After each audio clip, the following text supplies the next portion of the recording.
नमस्कार। माली समाचार हिंदी में आपका स्वागत है। मैं दिनेश माली। पहले महायुति को ऐलान करने दीजिए, मुख्यमंत्री चेहरे को लेकर उद्धव ठाकरे ने रखी शर्त। आइए जानते हैं विस्तार से। महाराष्ट्र में विधानसभा चुनाव में अब कुछ ही हफ्तों का समय बचा है।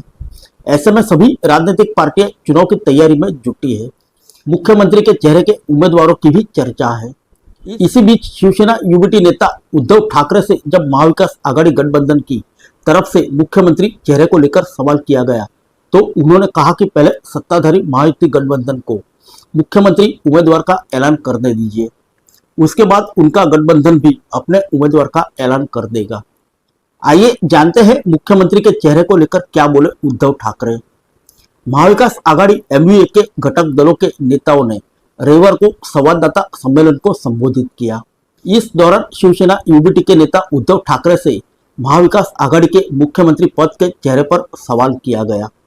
इसके जवाब में ठाकरे ने कहा कि महायुति को अपना मुख्यमंत्री का चेहरा घोषित करने दे, एमवीए भी उनका अनुसरण करेगा। सरकार में होने के नाते महायुति गठबंधन को पहले अपने सीएम के चेहरे का ऐलान करना चाहिए। महायुति में मुख्यमंत्री एकनाथ शिंदे के नेतृत्व वाली शिवसेना, भारतीय जनता पार्टी और अजित पवार की एनसीपी शामिल है। शिवसेना युवती के अध्यक्ष उद्धव ठाकरे ने कहा कि हाल ही में हुए हरियाणा विधानसभा चुनाव में कांग्रेस और भाजपा के वोट शेयर में केवल 0.6% का अंतर है, फिर भी भाजपा को अधिक सीटें मिले। उन्होंने कहा, जम्मू कश्मीर चुनाव परिणाम पर चर्चा क्यों नहीं की जाती। अनुच्छेद 370 को निरस्त करने के बाद भाजपा को चुनाव में जीत हासिल करनी चाहिए थी। ठाकरे ने कहा कि राज्य सरकार के हर कदम को संदेह की नजर से देखा जा रहा है, जैसे एनसीपी नेता बाबा सिद्दीकी की हत्या के मामले में की गई 2 गिरफ्तारियां और यहां तक कि बदलापुर यौन उत्पीड़न मामले के आरोपी अक्षय शिंदे की पुलिस मुठभेड़ में हत्या।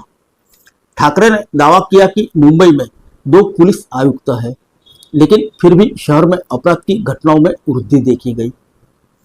जब एनसीपी एसपी प्रमुख शरद पवार से मुख्यमंत्री चेहरे को लेकर सवाल किया गया तो उन्होंने उद्धव ठाकरे के बयान का समर्थन करते हुए कहा कि जो भी उद्धव ठाकरे ने मुख्यमंत्री के चेहरे को लेकर कहा वह साफ है।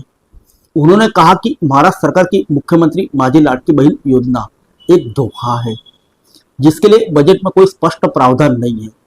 अगर वे ये योजना के लिए अलग से वित्तीय प्रावधान करते तो यह योजना का विरोध नहीं होता।